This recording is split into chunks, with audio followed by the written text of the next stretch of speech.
All right, let's go ahead and get started so we can stay on time. And as people join in, they can follow us, follow along. Again, good evening, everybody. Thank you for joining us this evening. My name is Girish Ballolla, and I'm the founder and CEO of Gen Next Education. I'm coming to you from my home in Minneapolis, Minnesota, in the US. I have with me a team, both in India and here in the US. Miss Sheila and Miss Suman are joining us from our Bangalore office, and Miss Addie is joining us from Ohio, and Mr. Ben is joining us from Toronto, Canada. First and foremost, I want to give a big thank you to the FDPO organization, Mr. Santosh, for organizing this for us. We're really happy to be here. As you can see, we have an agenda, but I would love for this conversation to be dictated by you. And as you saw on the previous slide, if you can join in and ask questions on the Q&A section, once I go through the initial few slides that I want to present to you, we will start taking questions, and I really hope to make this a very interactive session. Um, Obviously, some of the topics on here may be old hat for you, but I do want to address a couple of things, just kind of starting on top so that we don't miss anything that anybody here is interested to hear about. So with that, I'll get going. Today, I want to spend just a few minutes really talking about why pursue global education. I don't want to assume that just because you're here, you've already decided that you want to study overseas. But I'm pretty sure since you opted in to join us this evening that you have a strong interest in it. So I'm not going to spend too much time on that. Maybe highlight a few things about scholarships and funding, career opportunities after. But then I want to spend a little bit more time on the current global issues, the pandemic, and the reaction to that. And then share with you a couple of resources about opportunities that we have been working on developing for students like you in India so that you're not missing on any opportunities as we deal with the pandemic. If you're interested, we could tell you a little bit about who we are as a company and what we do. But like I said earlier, the entire conversation I really would like to be dictated by you and your questions. At any time as you go through this presentation, if you want to just send in your question in the Q&A, we'll have a moderated session at the end of it, okay? Thank you. So obviously, I come from this from a perspective of my own experience. Just so you know, I grew up in Bangalore and I moved to the US several years ago to come study in the US, and I got both my undergraduate and my graduate degrees here. So I can speak to you from a personal experience of the benefit of having had that global education, how it's impacted my own career, and how it's given me a lot of value in terms of the opportunities I've had.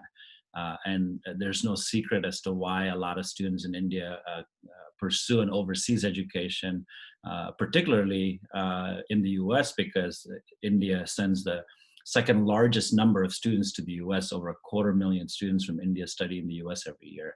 And the US is the number one destination for Indian students. So you all know that, and that's why you're here. What are some of the highlights of an education system that offers that kind of value? Obviously, there are advanced degrees in a curriculum here.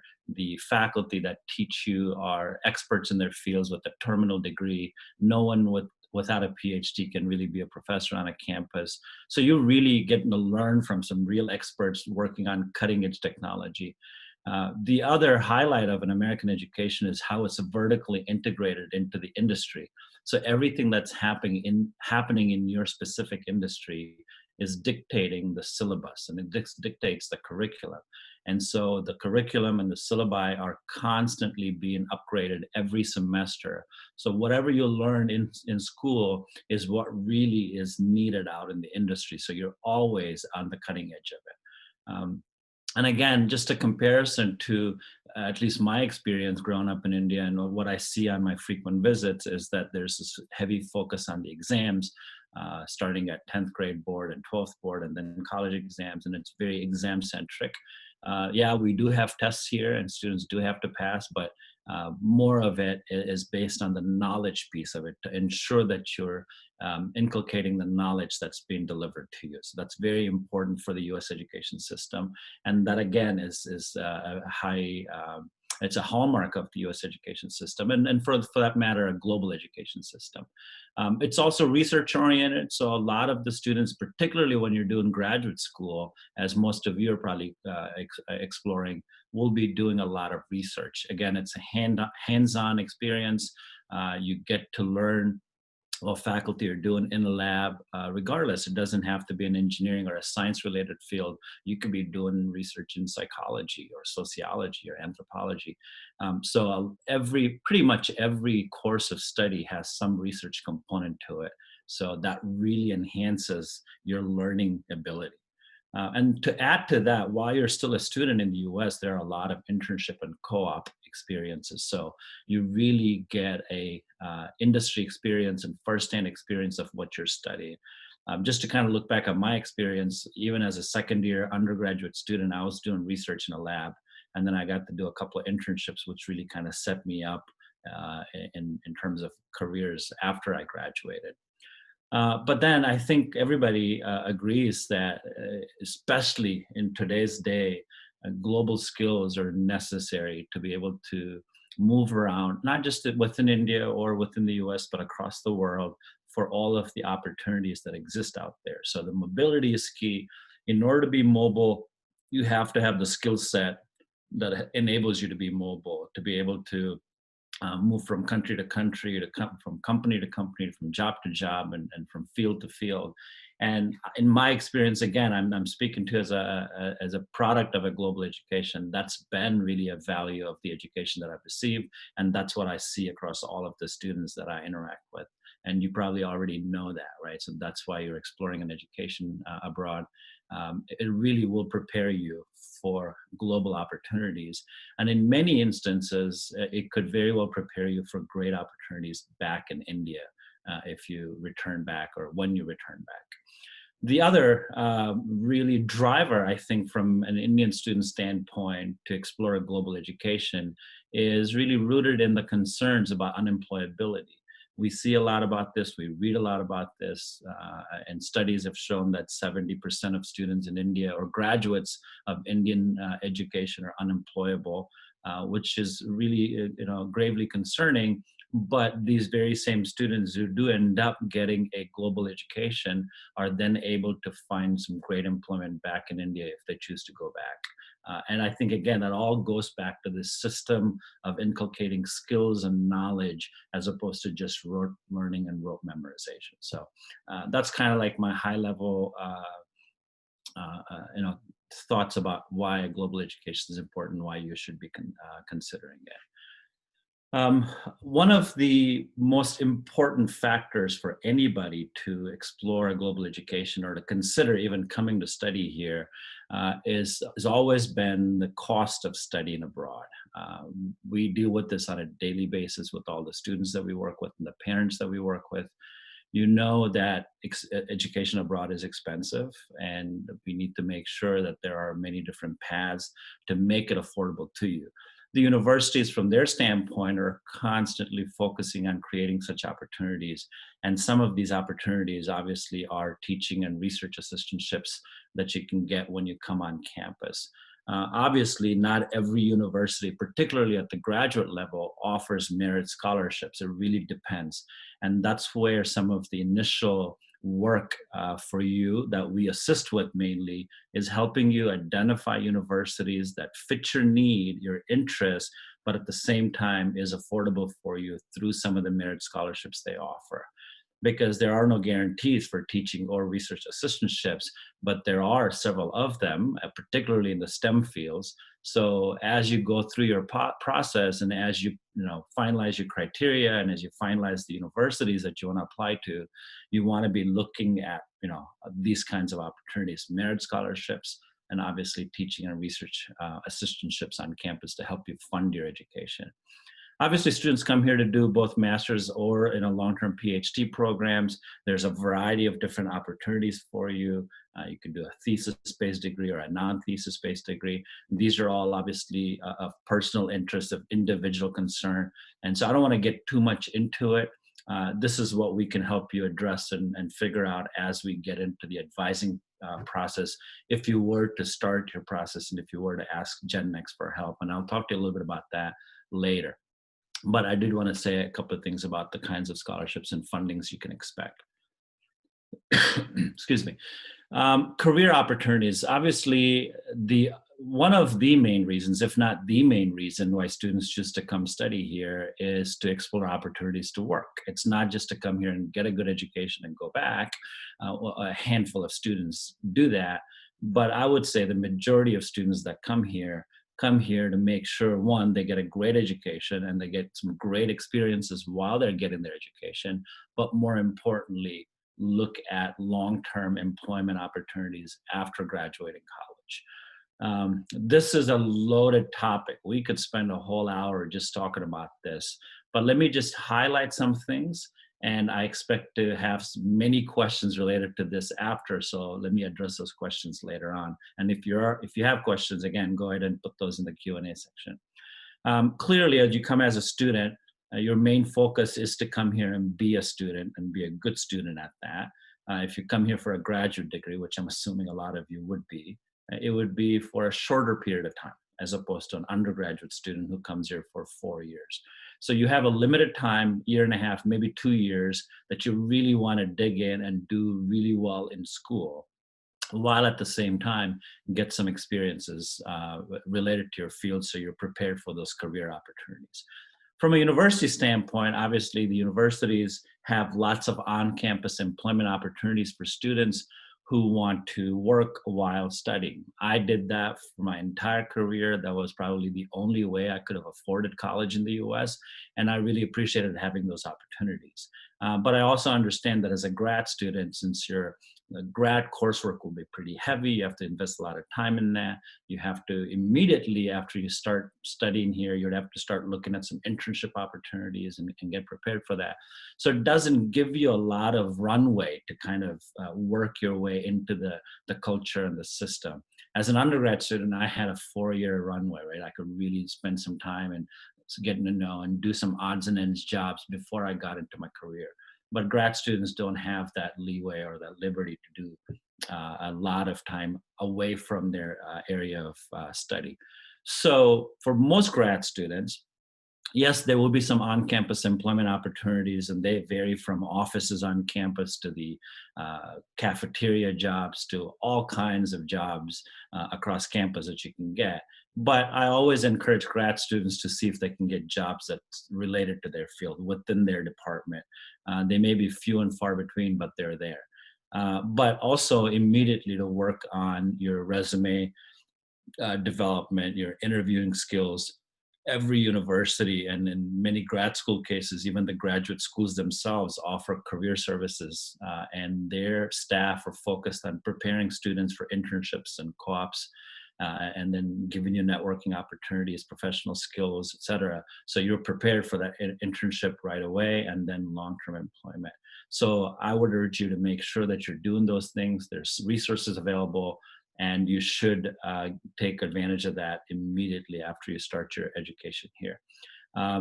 Don't always rely on on-campus employment or other such employment during school to pay for school, to afford your education.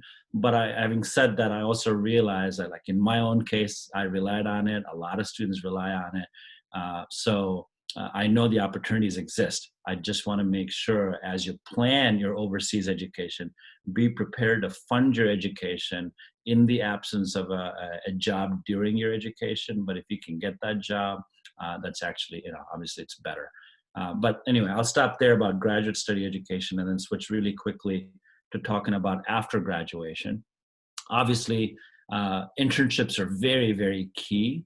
And the reason I highlight the internships is that once you're able to do an internship, typically between your first and second year of graduate study, those internships are what convert to full-time jobs after. Your performance at that internship, your experiences at that internship really prepare you for long-term opportunities. So you really want to start the internship search as soon as you start your education on campus, get that internship, which will get you a leg into a company, but also would look great on your resume if you were to pursue other opportunities after you graduate. Obviously, we have a system in place called the Optional Practical Training, the OPT, which allows students to work post graduation. Once you get your degree, you'll be able to go out and get a job, a full-time job. You'll still be on your student visa, but you'll be on the OPT program so you can go work, which will eventually obviously convert, hopefully, into an H-1B. And then I know long term, a lot of questions I anticipate from students is how do I get a permanent residency in the US or a permanent residency in other countries? We could talk about that later. I do know that, I mean, I do want to talk about this specifically probably later in the conversation today, but I realize that there's been some chatter within the administration right now about making changes to the OPT or the H-1B program. We don't have a lot of clarity on it yet. There's been a lot of conversation very recently about this, and I'm sure most of you are aware of that. Unfortunately, there hasn't been an executive order that's come out. There hasn't been a lot of clarity on what that would look like. Just yesterday, although Trump did announce that they were going to limit or cancel a lot of the opportunities specifically for Chinese students. We're still waiting for guidance on that. We're still doing research and trying to understand what that exactly means. And then if there would be any other impact to the OPT program or long-term H-1B programs. And I don't have a lot of clarity on that yet, so I don't want to guess on things, but I will answer any questions on that later as well. But I want to switch a little bit and talk about the global issues. As you all know, you're facing it on the ground in India. We've been facing it here in the US for a while, and other countries are as well. And this has really turned everything upside down. And we're in a whole new world. And for the last 3 to 4 months, the universities have been really working hard to adjust to the environment and trying to figure out what best to do. So from our vantage point, working with universities and seeing what's going on, we do know that they're working really hard. Initially it came as a shock, as you can imagine, in terms of the pandemic, and so they quickly had to accept the reality of that this was going to change the way they do business and they offer courses, etc. And since then, they've been making plans and executing on the plans. And as you all know, interestingly enough, this isn't a one-time review of the situation and build a plan and execute on it. Everything's fine because every day something new is happening, right?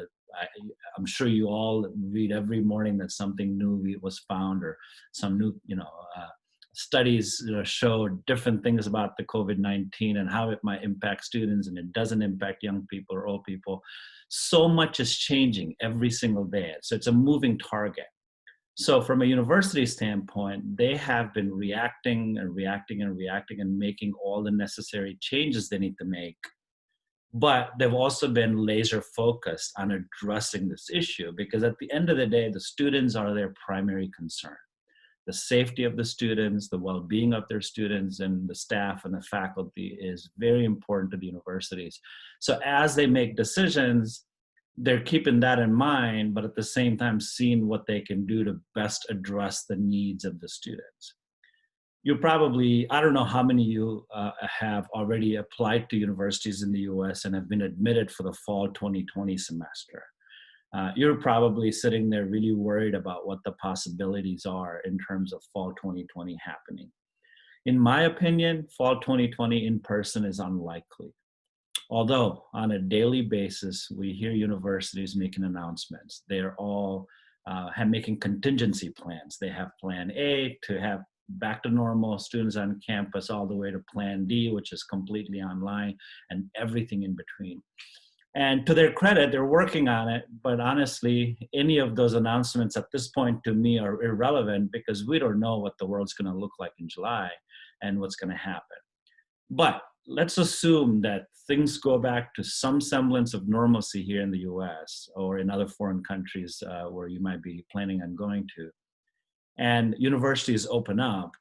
But that doesn't mean that you'll be able to go to the embassies in India to get a visa, or travel restrictions will be lifted that you can actually travel.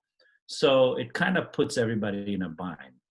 there's obviously students here domestically in the US or in the UK, whoever maybe can participate in on-campus experiences if the universities were to open. But for international students, it's a little bit more restrictive than that. So we'll just have to see. But like I said, in my opinion, fall 2020 in person is unlikely. So if you are right now preparing for an education overseas for fall of 2020, we need to maybe discuss offline and chat more about options. I do have some information to share later in a couple of slides here about some of the online opportunities that we have discovered or kind of unearthed for you, and I'll share that information with you. But many students right now are maybe even considering deferring their enrollment for maybe a semester and come here in January of 21, or maybe for a whole year. I know it's not ideal, right? If I were you as a student, maybe graduating college and getting ready to go on to do a master's degree, I might not want to be sitting at home not doing anything for a whole semester or a whole year. So I would look at some other options to maybe even start my college career, graduate school career. And I'll tell you a little bit about that in a minute. But I'm assuming you're all there, and I'm sure there's a lot of questions in the Q&A section that I'll address when I get to that. Well, I guess this is where it is. So given that we know that 2020 fall may be unlikely, and given that a lot of students, especially students who are like in the sixth semester going into seventh semester, are looking for internship experiences, in a typical time, they may have been able to go get internships in country or even abroad, as we have facilitated in the past. Since all of those are not feasible right now, these are the two exciting opportunities that I really want to bring your attention to. The first one is a virtual internship. We're partnering with a company called Global Experiences, and pretty soon we'll have a lot more information for you in terms of the kinds of virtual internships you could apply and be selected for. And as you go through the process, we'll be with you. But I wanted to introduce the concept to you and to say, hey, make sure if you've been thinking about doing an internship, maybe a virtual internship would be the way to go for this year, maybe the summer coming up or the rest of the year through the fall of 2020. These internships obviously are virtual, but they will be pretty much like you'll be working at a company. They vary from marketing to business to some IT programs to design and all kinds of environments where you can imagine being able to do an internship virtually. Unfortunately, some of the lab-based or physically involved kinds of experiences are not going to be offered. But for a lot of the students, some of the internship opportunities out there may fit your need. So we will be sharing a lot of information to you with that. And then the other opportunity that we have is we have just actually come into an agreement with the University of Arizona. I'm assuming a lot of you have heard of the University of Arizona. It's the flagship institution for the state of Arizona, one of the top 100 universities across the world. And they have launched a fully online master's degree program. There's actually 3 different options that you can pursue.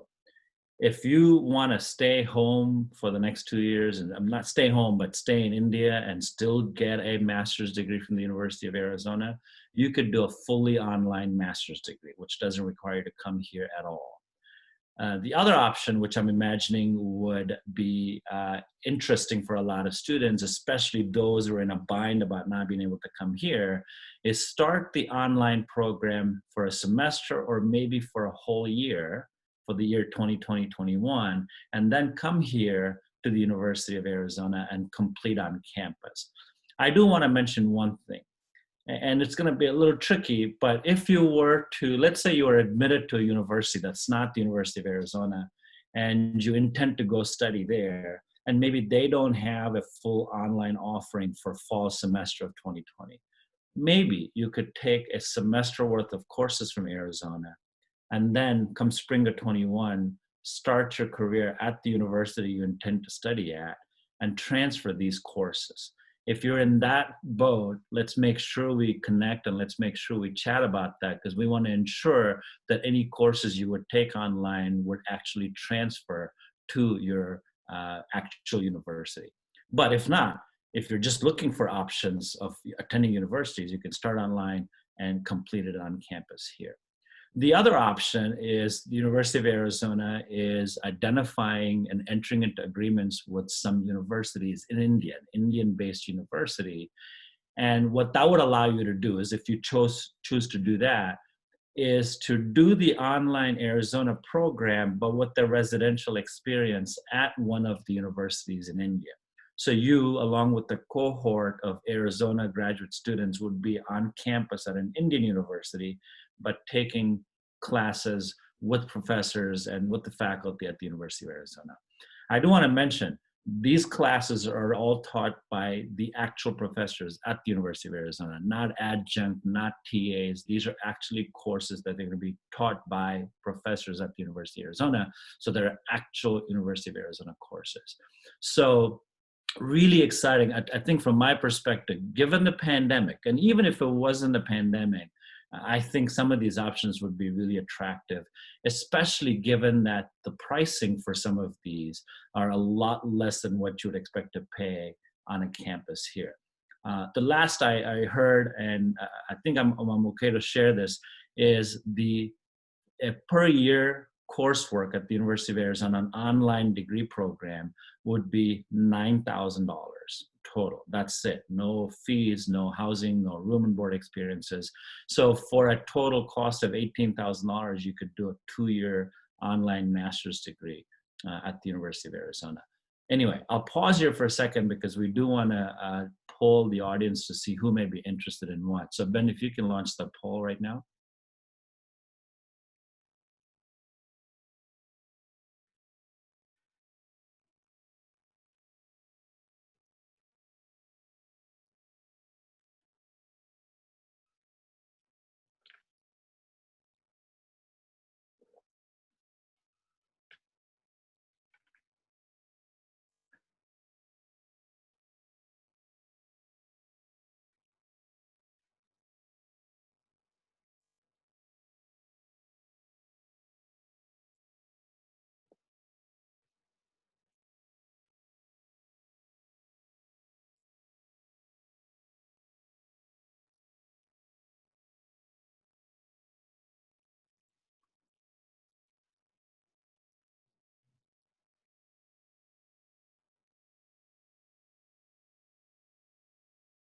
Okay, so I think that's good enough time. So let me move on to the next.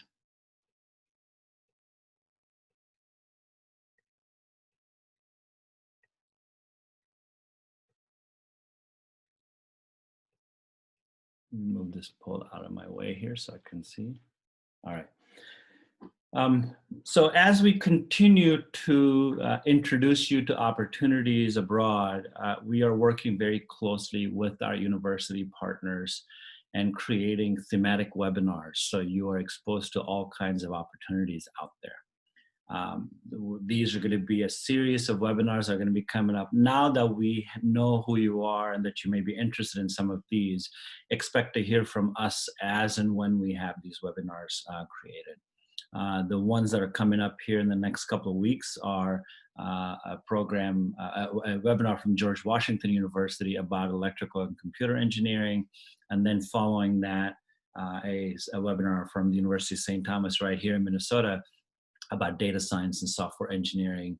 I think the software engineering program here is one of the top programs in the country. So if you wouldn't mind, if you have a QR reader on your phone, go ahead and scan that QR code. Or if you just want to visit our website at genexeducation.com/webinars, you will see, anytime you visit a site, you'll see all the webinars that we're going to be presenting. So make sure that you bookmark that or scan that code right now, and just so you'll have that. Okay. I see the results of the poll is pretty good. I think a significant number of you are thinking about the internship experiences, and some of you interested in doing the online degrees. So it's wonderful. So continue to answer that poll. Really quickly, I do want to tell you who we are so you know who you're dealing with. We're a company based out of here in Minnesota, but we have teams based both in India and North America. Our focus has always been to promote global education to students in India and the Middle East.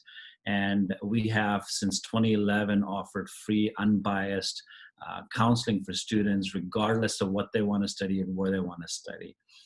We serve as a resource for schools and colleges across the country. One such relationship is what has created this opportunity for us to present to you through Mr. Santosh. We work with both graduate and undergraduate students across the country.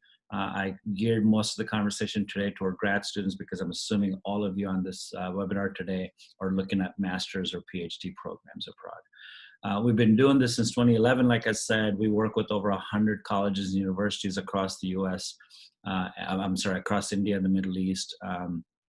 Over the years, I think we've engaged over 100,000 students through all of our campus visits and workshops and webinars and whatnot. And we have offered free counseling to over 3,000 students. Two things that I'm really proud of, that I know our team is really proud of, and that I really want to highlight is that as we realize the realities of an overseas education, the cost of it and the affordability of it, we not just have, but we continue to make sure that we work with universities, and we encourage the universities that work with us to create scholarships for Indian students. We're really proud to say that over the last 8.5 years, we've been able to secure over $20 million in scholarships for all of our students who have used our services to apply to universities. The other really, really proud fact is that over 99%, I think almost virtually every student that has worked with us and then gone on to a visa interview has been approved a visa. We know the reason for that is because we really make sure that the student is the center of the process. We make sure that the student is involved in the process. And so when they're going to the visa interview, they're fully prepared to articulate to the consular officer why they're there to apply for a visa.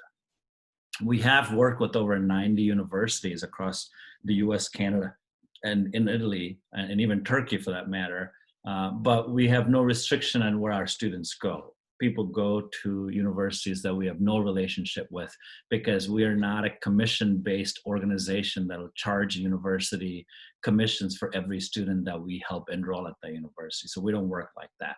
Just in this last cycle that we're just completing right now, we're still in the process of it, 450 plus students have gone through our counseling process and have applied to over 150 universities. Again, it's a matter of great pride for us in terms of the work we do and the students that we help. And we really look forward to engaging many of you from this conversation moving forward to help you realize your dreams of studying overseas. One other thing that I do want to mention, and this would probably be applicable to any of you who are still in maybe the 6th or 7th semester of school, or maybe 6th semester, right? Because you wouldn't be in the 7th. We do have a campus ambassador program. Given that we're a small team spread out around the country, and given that we work across 100 plus universities across the country, we rely on some students who are student leaders on campus to work with us. So right now we have what we call campus ambassadors across many institutions in India. It's a quote unquote an internship with Gen Next Education. You work with our team here, you work with all of our university partners. So you really develop some critical skills being in this role. And you also then are an asset to the students on your campus and your university. You're a peer mentor. You probably are more interested in studying abroad than someone else may be. So if you're interested in being a campus ambassador on your campus, please reach out to Ms. Sheila at sheila@gennexeducation.com. And we would love to have you in the program and have you help us promote global education on your campus and have you serve as the liaison on your campus to help your fellow students. So we really would love to have many of you as a campus ambassador at each institution. At least a couple at each college would be great. So please email Sheila at gennexeducation.com if you're interested in that. Okay. I just want to share with you a list of the university partners that we work with. You may recognize some of these logos on here. Others may be new to you. Like I mentioned earlier, we work with over 90 universities across the US and Canada, and we're starting to work more with some European institutions. but these are who we call our consortium partners. These are the universities that are fully vested in working with us to make sure that we're promoting the right opportunities on the ground in India and giving such opportunities to students like you. This is the team that I've been referring to. We have them spread out across India. We have people in Bangalore, Ahmedabad, Delhi, Mumbai, Ohio, Toronto, and me here in Minnesota. So that's us. I'll leave the slide up here as next steps. Obviously, I'm going to stay on as long as you need me to answer any questions you have. Please email us at future@genmexeducation.com. You please mark that email as a safe sender. More importantly, save the WhatsApp number, or maybe even send a text message to that number so we know who you are, so we can reach out to you. And I would love for you to follow us on Facebook, Instagram. Definitely Instagram, because I think a lot of students are going that route. But we would love for you to follow us on social media, because we do post a lot of updates on all of our social media. So I'll leave it at that and open it up for questions. Sheila, are you going to be moderating the Q&A? Absolutely. Okay. Thank you very much for sharing those wonderful insights, Girish. And we have a lot of questions coming in. Our first question from Seema here. Are universities increasing the class intake for fall 2020 and spring 2021 and giving away additional scholarships? Oh, that's a great question, actually. Are they increasing the intake? I don't know if I would call it increasing the intake, but I could tell you that the universities are very interested in making sure that they have a full cohort of students on campus. So in many instances, you may have found that in the past, if a university had not admitted you, they may have gone back to some of their waiting lists or backup lists and admitting students who they may have received applications from, because of the conditions on the ground now, and knowing that several of the original students they may have admitted may not be able to come or may no longer be interested to come. And along with that, yes, I am seeing a lot of universities offering more scholarships or financial support so that they can make this more affordable to students. Some universities are offering additional funding just for this year because of the COVID-19 situation. Some others are actually launching scholarships that will carry you through the entire program that you may apply to. So if you've applied to university and you've been waiting to hear from them, or if they haven't gotten back to you, I would strongly urge you to write them an email and follow up and re-express your interest in that institution, because this is one of those times when if you didn't make it to the first cut, this is an opportunity maybe you can still get admitted to those universities.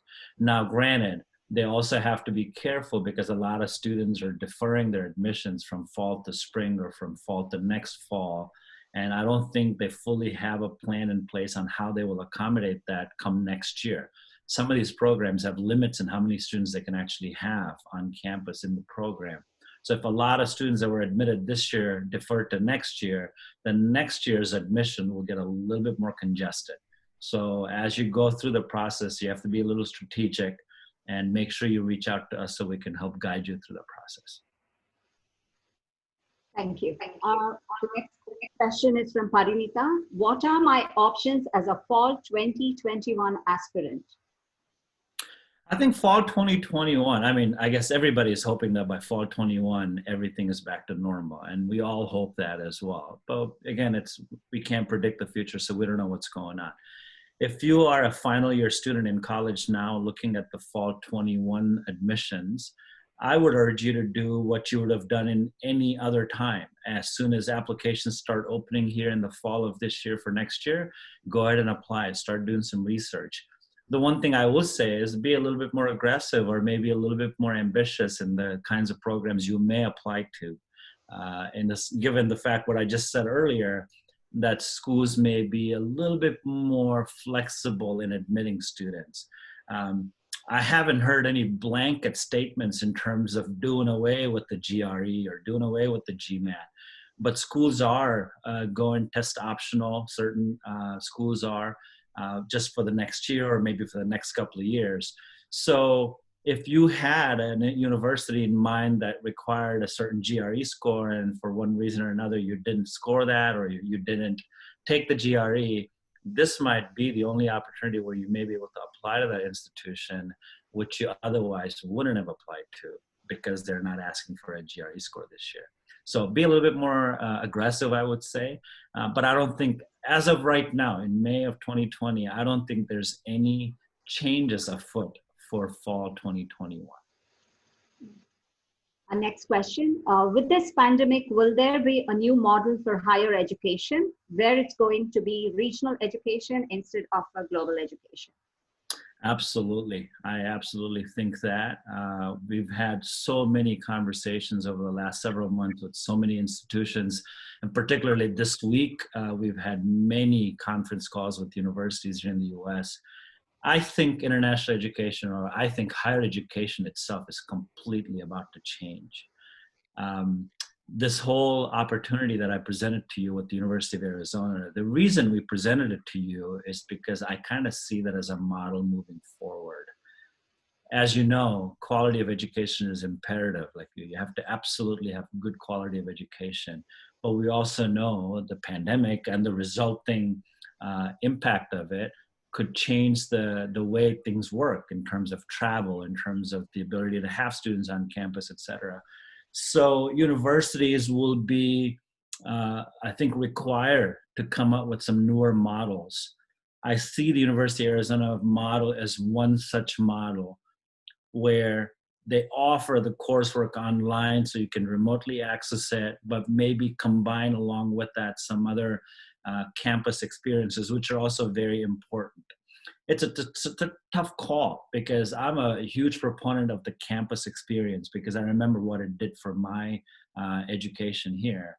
So we can't just be remote where you would spend the entire time in your room at home and get an education. You can get the knowledge, but you don't get the experience.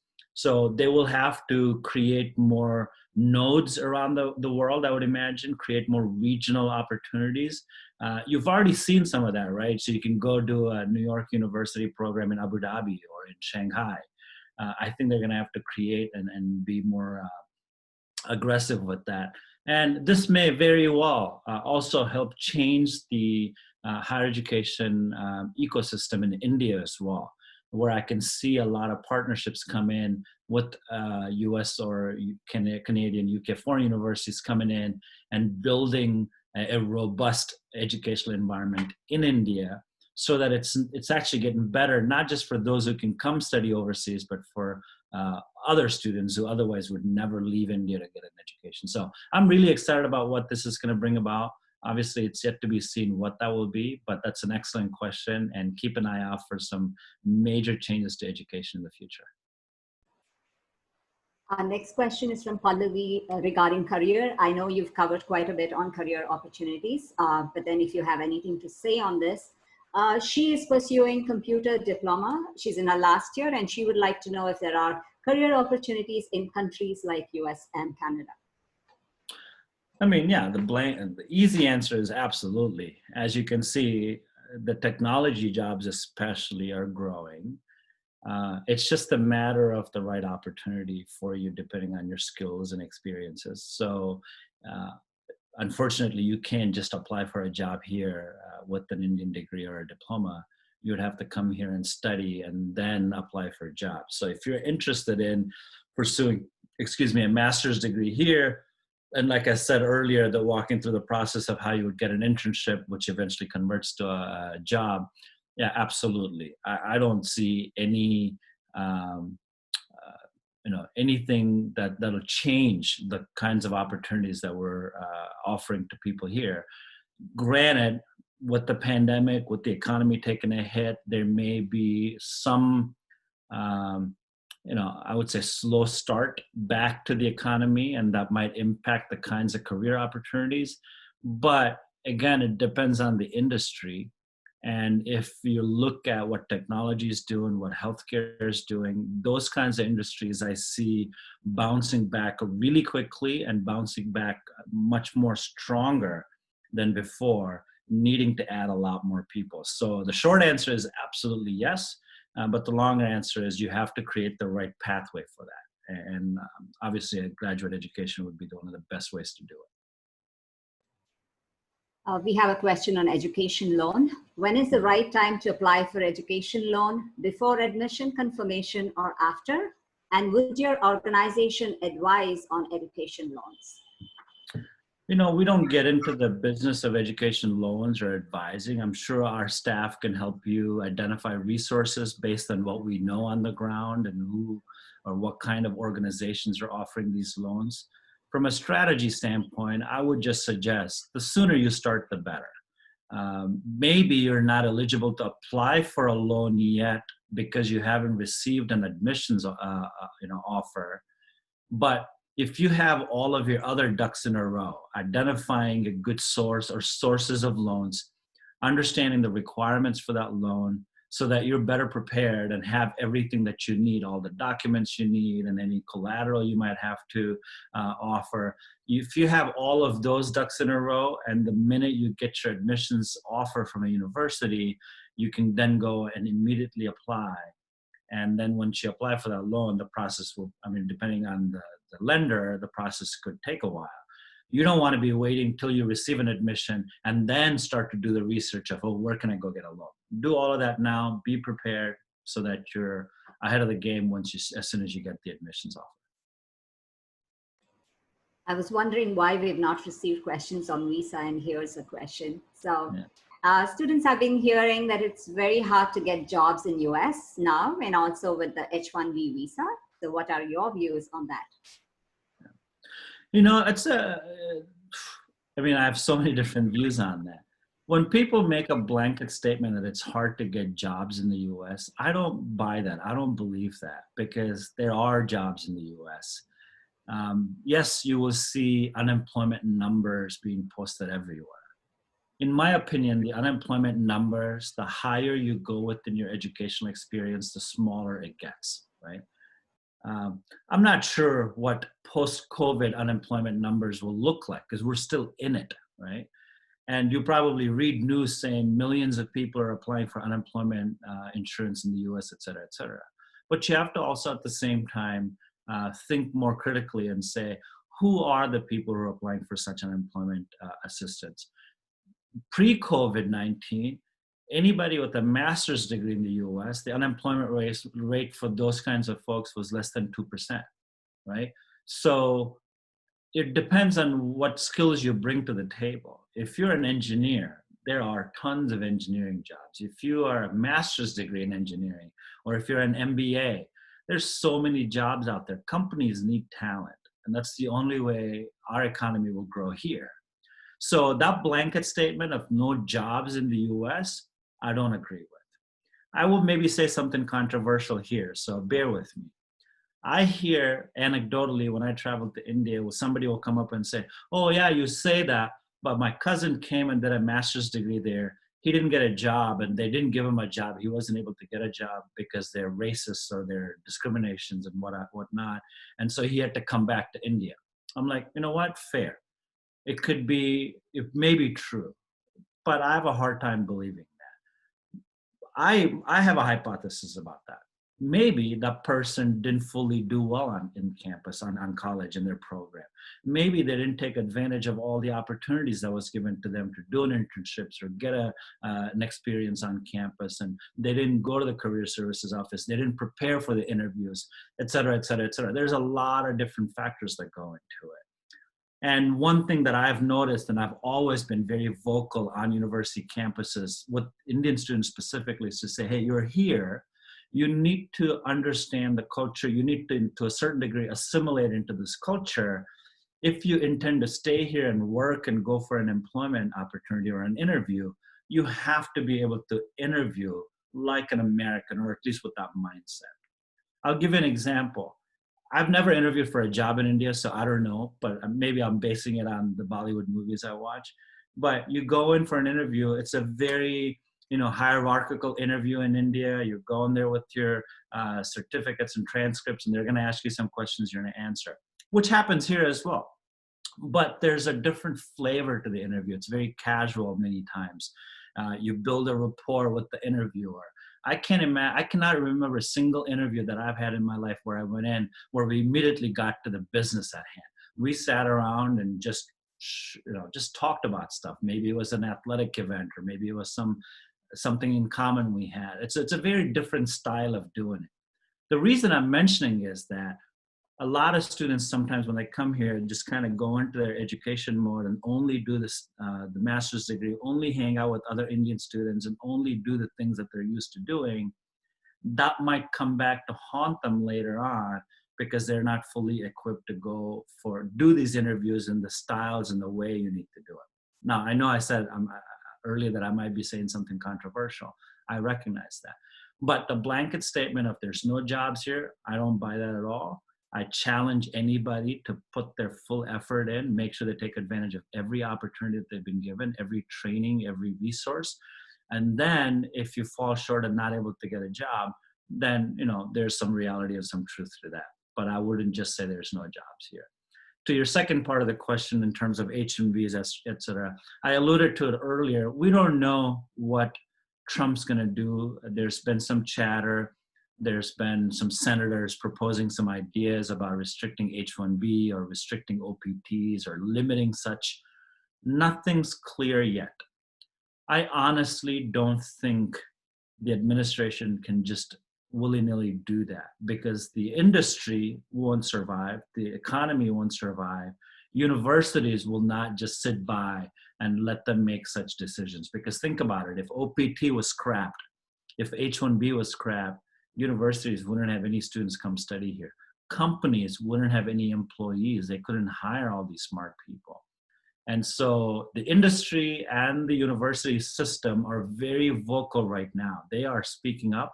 They're communicating with the White House and anybody else who's willing to listen and say, you can't just arbitrarily cancel H-1B and cancel OPTs, et cetera. So stay tuned. We're going to keep you posted on that. We're curious. I'm very curious as well. Trump's been saying this for 3.5 years. Nothing's happened. And, again, I'm personally hopeful that things will look a lot different come January of next year. So let's cross our fingers and then hope for the best. We have a couple of questions on our online courses. Okay. How is online education effective, especially in technical education where practical knowledge is required more? It's a tough call. I agree with you in terms of the effectiveness of doing a program that requires lab work. I mean, how do you duplicate that experience on a campus lab while you're sitting at home? It's going to be really difficult. So I don't think an online education is a panacea for everything. It's not the silver bullet, right? It's not going to replace traditional higher education. But the way my mindset right now, I'm putting myself in your shoes and thinking about what's potentially about to come, come fall of 2020. I think about it in terms of, if I had a choice of not doing anything at all or doing some online coursework where at least the theoretical aspect of it I'm participating in, staying fresh, keeping myself engaged, and then the ability to actually transition to a campus environment to do those practical kinds of things, I would definitely do that. It's an investment. That's one of the reasons why I'm really happy to introduce to you the Arizona program, because they have been very, I think, aggressive with their pricing and their tuition to bring it down. I mean, if you think about it, if you only do a semester worth of coursework in the fall of 2020, you're spending $4,500 on that program for graduate school. That same education, the same coursework on campus could be 3 times as much. So they're being very aggressive. So I really admire them for doing that. So no, it cannot replace, online education cannot replace, especially in fields that requires a lot of hands-on experience. But given these unprecedented times and not knowing exactly what's going to happen come fall, all the uncertainty, if I were you, I would explore online opportunities for the time being and then transition to an experience beyond that on campus. So good question. I don't have all the answers to that either, but it'll be really interesting to see what happens. And like I said earlier, again, the option of maybe partnering with an Indian institution where you're getting the quality of actual education from a US university, but then utilizing a local university's facilities, the infrastructure to get that practical experience might be a good marriage, and it could be a nice model for the future. Another question on online courses, Girish. So what master's degree do you offer through online courses? So probably in the next couple of days, we will have some information to share with you specifically with all of the degrees that are offered in this online model, right? We're just, if this conversation was next week, I would have actually had the whole website for you and everything. So just give us a few more days. If you've answered that poll, we have your information. We'll make sure we'll communicate with you specifics about it.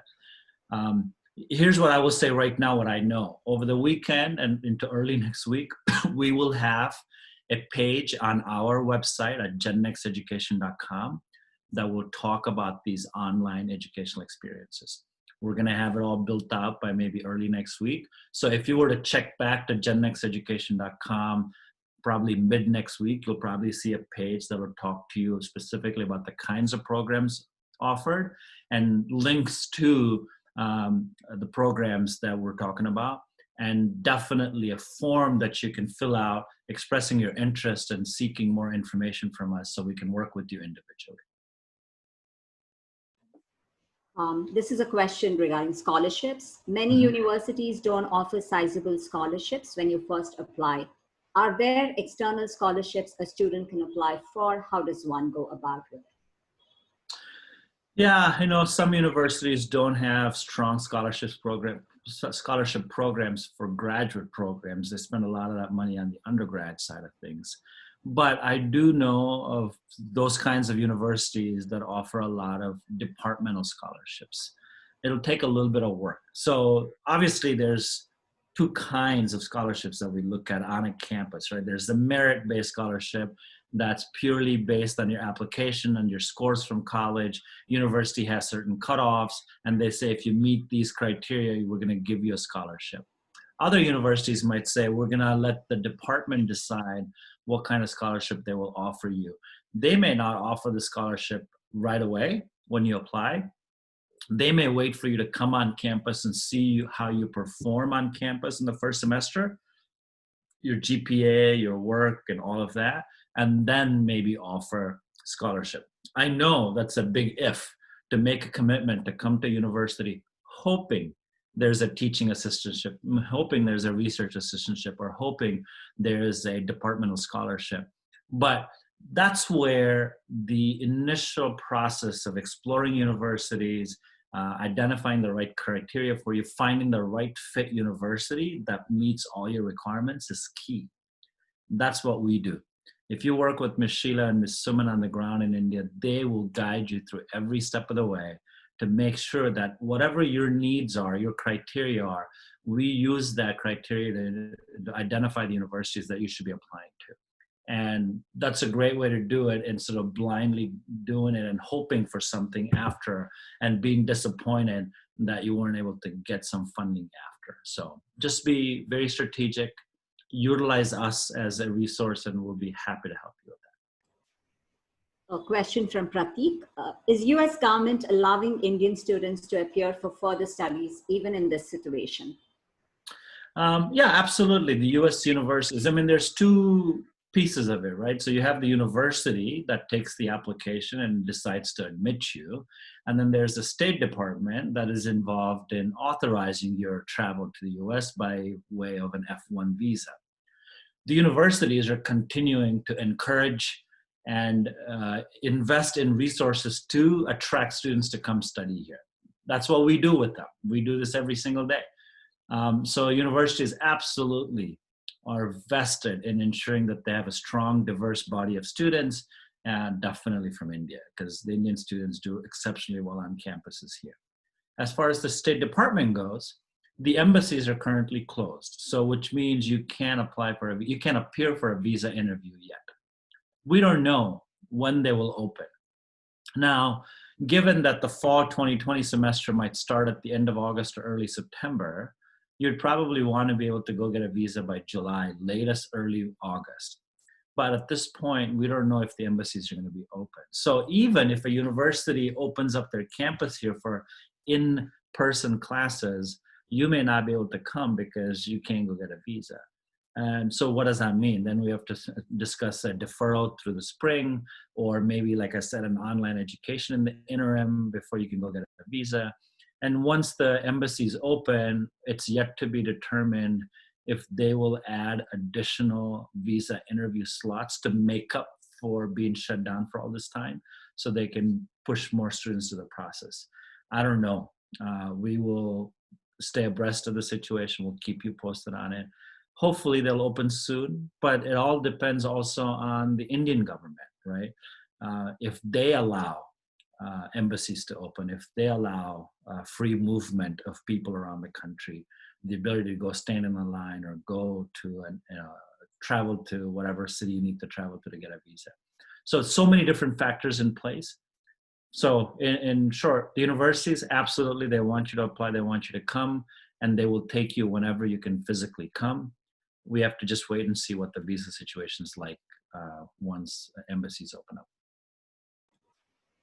We have a question from Saurabh, who wants to know more about virtual internships. Virtual internships, yeah. So like I said, because of the situation, and we know that internships are such a critical piece of your experience, we've reached out to an organization called Global Experiences. We worked with them in the past. I know them really well. We've had some conversations with them, and we will be really, we're really excited. I'm personally very excited to introduce some of these opportunities. From what I understand, these virtual experiences will obviously virtual, but besides that, everything else would be as they used to be prior to coronavirus, right?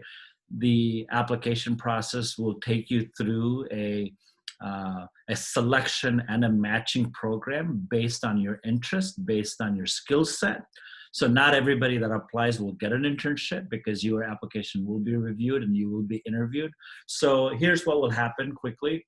We're going to introduce to you the opportunities and a process for you to apply. You'll apply for a select internship opportunity. And like I said, from what I read recently, the internships will be in business and finance and marketing and graphic design and search engine optimization, IT stuff, and things like that. Things you can imagine doing from home as an intern. Once you identify an internship, you apply. And then our partner, Global Experiences, will be involved in reviewing your application, then scheduling an interview with you. Once you're interviewed and once they determine that you are a viable candidate for an internship, they will start the matching process and then get you in front of the companies that will be hiring the interns. And once that process is done, you will be assigned that internship, and then you start the internship with that company, with your manager, the internship manager, obviously working remote. We'll have a lot more detail on that. So again, keep an eye out for the next few days. Come on our website. You will see a link on our website and additional information on internships and online education. Our next question is from a very confused student who's very keen on applying for the fall 2021. But she's in a dilemma due to the current situation. Should she prepare for campus placements at college or prepare for GRE tests? You'd have to do both, I guess. It's the easy answer. I mean, at the end of the day, my first question would be, what is your long-term goal? Right? If you say, I absolutely want to get a global education, I really want to upskill, and I want to be prepared for all the jobs of the future, then I would say you're okay still. This isn't a fall 2020 situation, or a fall 21 situation. I think you should start the process of exploring universities, and let us help you with that. We will guide you through the process. Make sure you're ready to apply as soon as applications open up this fall, and go through the process, which would entail you preparing for the GRE and taking the GRE, or maybe even having to take an English language proficiency exam, right? So that's going to happen. I'm assuming if you're planning for fall 2021, you're still in college and you still have another year left in college. So you're still going to be in school doing your degree, while preparing for your overseas education. And as you go through that, just monitor the situation. I mean, a lot of it is also personal interest and personal situations. If you find yourself come December of this year that, hey, you know what, maybe I can't afford to go abroad next year, maybe I don't want to go abroad anymore next year, whatever it may be, at least then you can get involved in the campus placements. I don't think it has to be an either or. I think it should be both while you're working to it, with an emphasis on the one that you really, really want.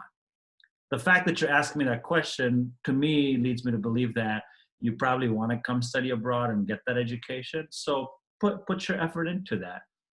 While at the same time, if you want to participate in your on-campus placements, then maybe you could try that as well.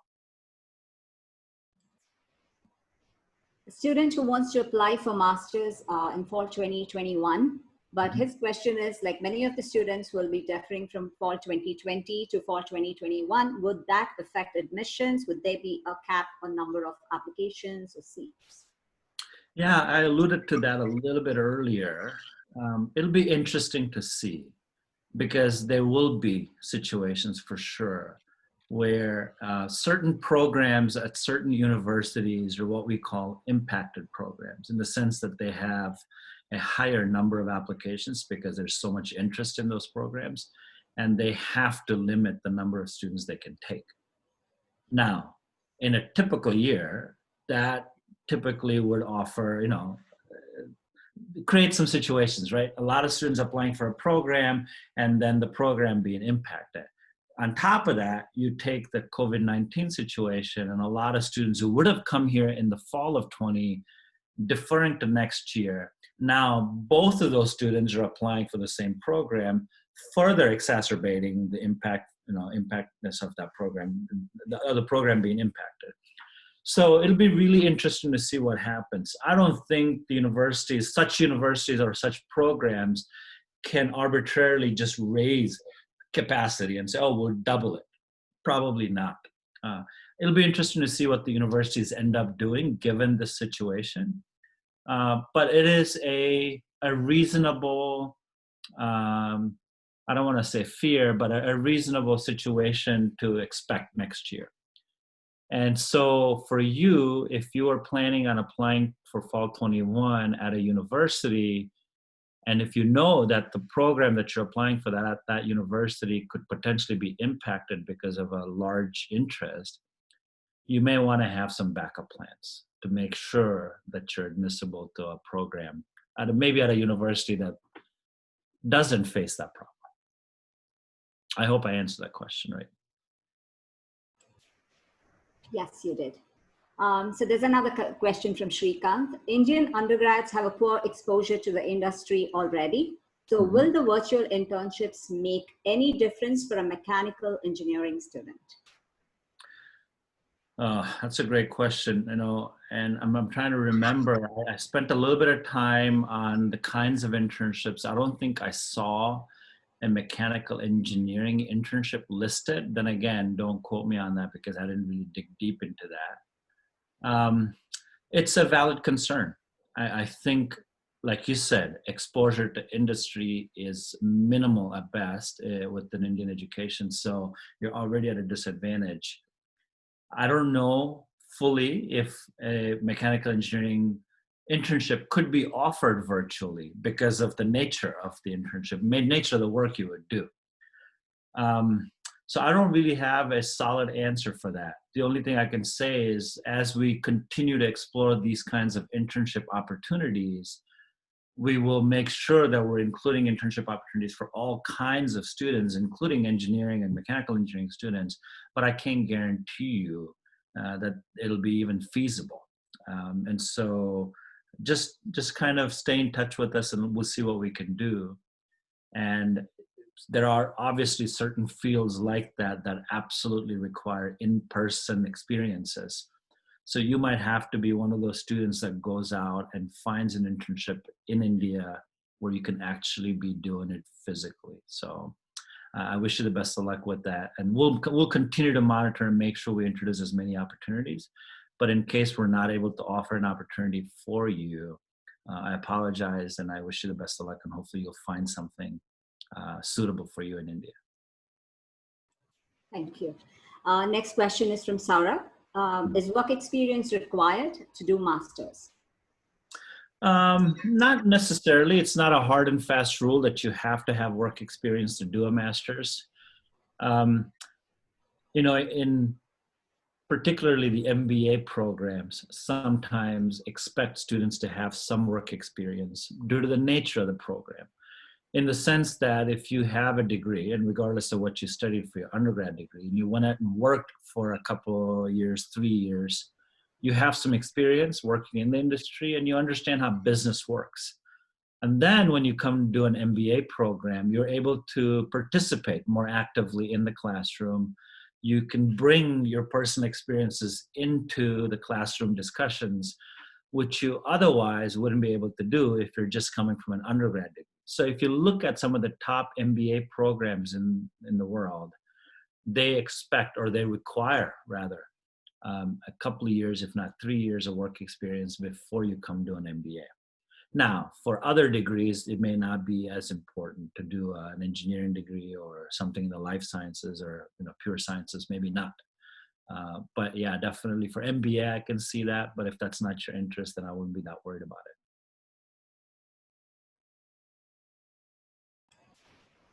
If I defer my admission to spring, can I still use the same I-20?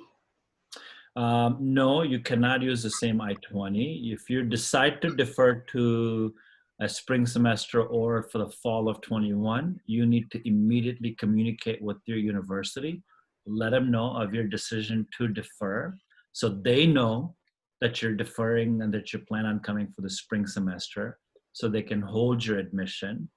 And based on that conversation, they will then issue you a new I-20 so that you can use the right I-20 for the embassy.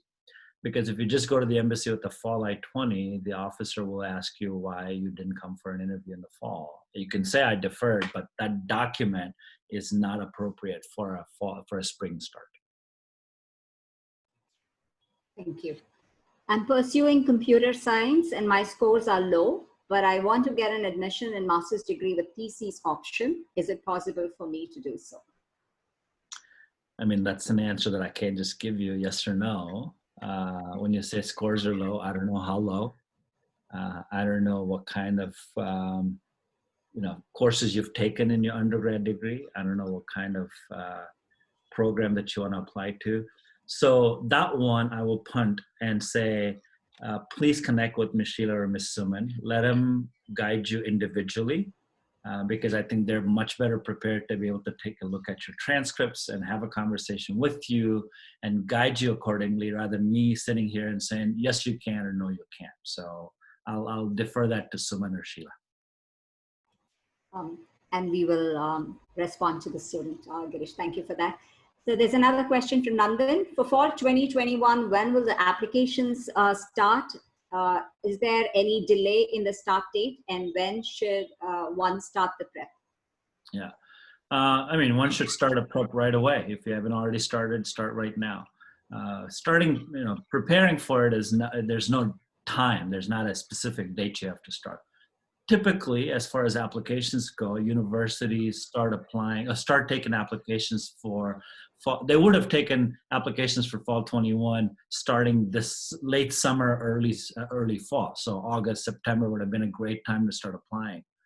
However, I don't know, maybe this year things will be a little different because they're still obviously muddling through what happened in the spring of 2020, dealing with the students, preparing for summer and fall. And I'm not sure if they would extend application deadlines this year or move the acceptance of application timeline to a later date. I don't think that would happen, because taking in applications doesn't require any more work for you to go and, you're going on there doing the work. They're just receiving it on the back end. Processing the applications might take some additional time. All depends on the university. It depends on the department, because at the graduate level, departments make a lot of the admissions decision, not a centralized office like for undergraduate students. So given that departments will probably really be busy come fall, dealing with whatever the reality will be come August or September, there may be some delay in processing the application. But that shouldn't stop you from preparing, and that shouldn't stop you from applying the minute you can apply for the university that you want to apply to.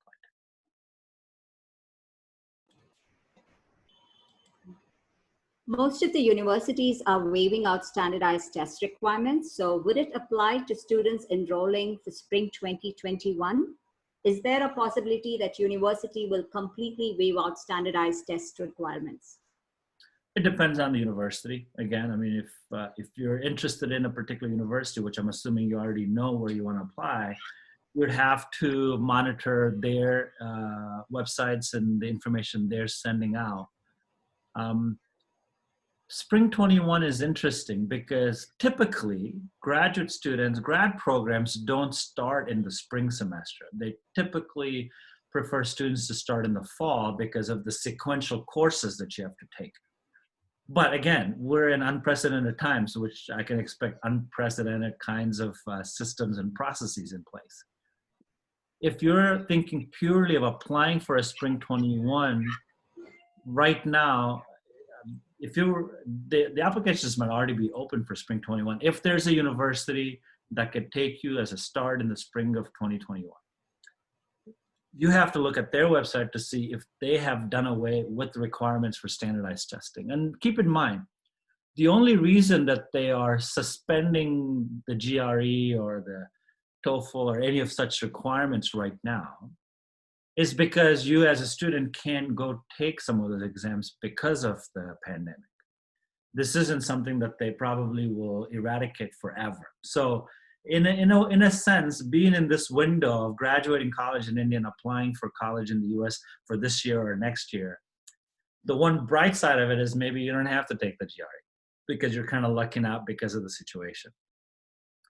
But I can't tell you yes or no.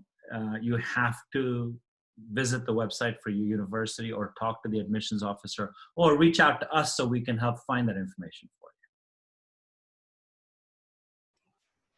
you. Is a postgraduate diploma better after graduation? And after PGD, can I do master's, which is of 1 year? Any advice on this? Of course, you can do a master's here at any time after you have a bachelor's degree. If you want to do some kind of a PGD in India, I mean, that's your prerogative. Obviously, you could do that. I can see several different scenarios. If you are doing a regular bachelor's degree in India, which is a 3-year bachelor's degree, many universities in the US particularly require a 16-year of education, which is a 4-year undergrad. So in that instance, a 1-year PG diploma program in India after your undergrad degree might suffice, right? Might, meet that need. And then in those cases, you might have to do that additional year before you can apply for a grad degree. Now, if you're doing a BE, BTech and things like that are 4-year degrees in India, you don't necessarily have to take a PG course. But if it's a personal interest, you want to do something like that, obviously the prerogative is yours. You could do it, and you can then apply for a master's degree here. It's not gonna hurt at all, is what I want to say. So if you want to do it, you can do it, but you don't necessarily have to do it. Our next question is about visa again. What would be the impact of COVID pandemic in the process of visa approvals and admissions of international students? I think I've addressed it a couple of times already. In terms of applying to universities, obviously there's no stopping you from doing that. Universities absolutely would love for you to apply and come here. In some instances, like I said earlier, a program may be impacted because of increasing number of applications for the following year based on student deferrals from this year, but those are going to be few and far between, so I don't want to make that a core issue. In terms of visas, again, right now, if you're planning on coming here for the fall, that's highly unlikely, given that the embassies are not open, and I don't anticipate them opening anytime soon. I'm hoping that things will be back to some sort of some semblance of normalcy come August, September, so you can actually go apply for a visa and maybe start here in the spring of 21. Worst case scenario, obviously, you have the fall of 21 to apply for.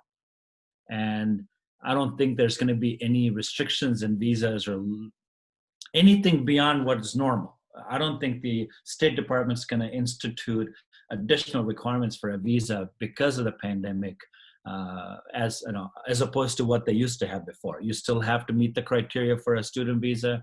You still have to convince the consular officer that you're coming here for studies and not a potential immigrant to the United States, and all of those requirements have to be fulfilled. I don't anticipate anything different. It's just, I think what I do see is just the challenge of finding a time, an appointment to go in and get the visa, especially if you're trying to make it for fall 20 or spring 21. If you're talking about fall of 21, at this point, it's too early to even, pontificate on what might happen. I wouldn't even go that far. I'm hoping by then things will be back to some normalcy by then. Did I answer the question, Sheila? I forgot. Yeah. Yes. Yeah. So there's one more question. Would there be any changes in the tuition fee structure? I have seen some where, like I said earlier, right? So this whole online experience, obviously this one particular example of an online offering that we're introducing to you, we're doing it because amongst many things of what the value of that experience is and our belief in the program at the University of Arizona, what attracted me to explore that partnership there was because of the pricing, right? Because it is a reasonable tuition to be charged for a whole year online at $9,000, which is amazing. In that case, yes. But having said that, I also know of many other universities who have admitted international students who anticipate these international students to stay home and start online. And in spite of that, they're not offering any discounts. Obviously, the savings will be on the room and board and some fees that the university may have charged that they wouldn't charge anymore because you're not on campus, but no real discounts on the tuition piece of it. But yet, there are other universities we've spoken to over the last several months who have introduced some discounting just for this year. Some are offering discounts only if you do an online portion of it. Some are offering a discount for all students, in person, online, regardless, because they think the pandemic may have impacted financial capabilities of their families. So I'm seeing every different kind of bucket of offerings, from really heavily discounted programs to no discount at all. All depends on the university that you're applying to or that you've been admitted to if you've already been, to see if they would offer any break in the tuition.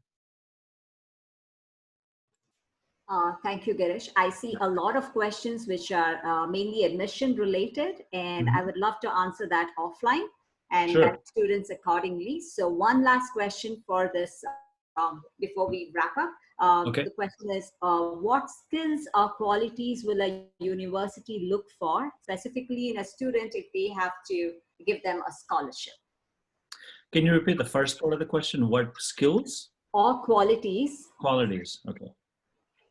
Will a university look for specifically in a student if they have to apply for scholarship?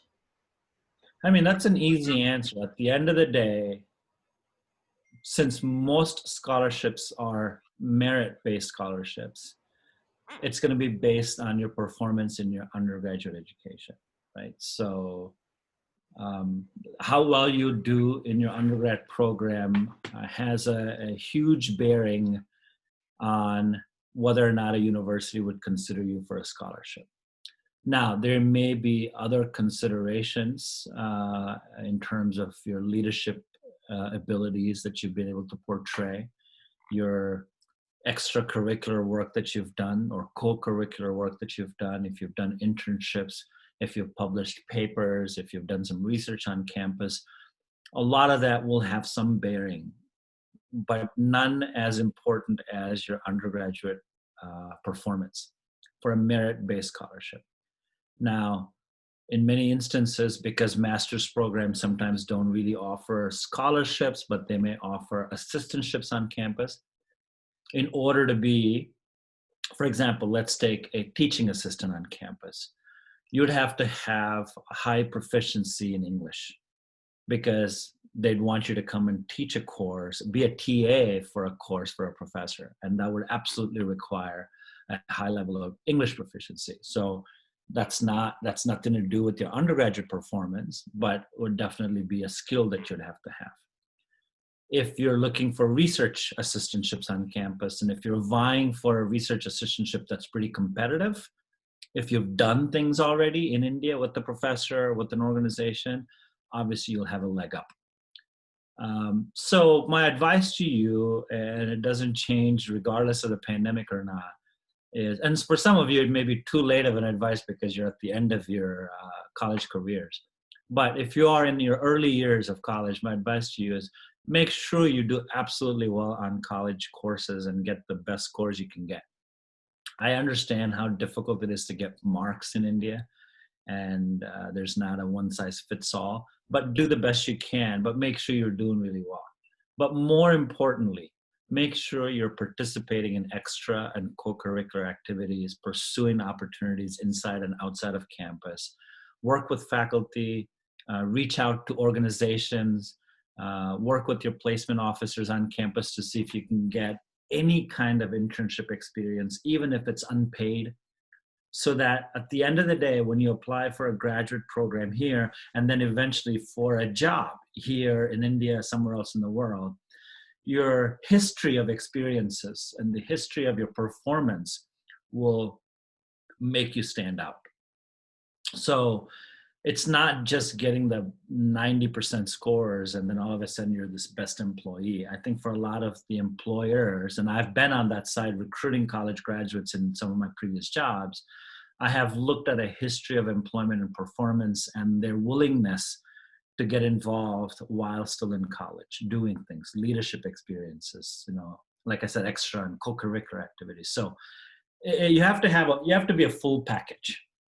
And yes, not all of this might come to bear for a scholarship, but again, your strategy shouldn't just be for what you do in college shouldn't just be for a master's degree scholarship. What you do in college should be the foundation for your long-term career growth and everything else that you're going to do.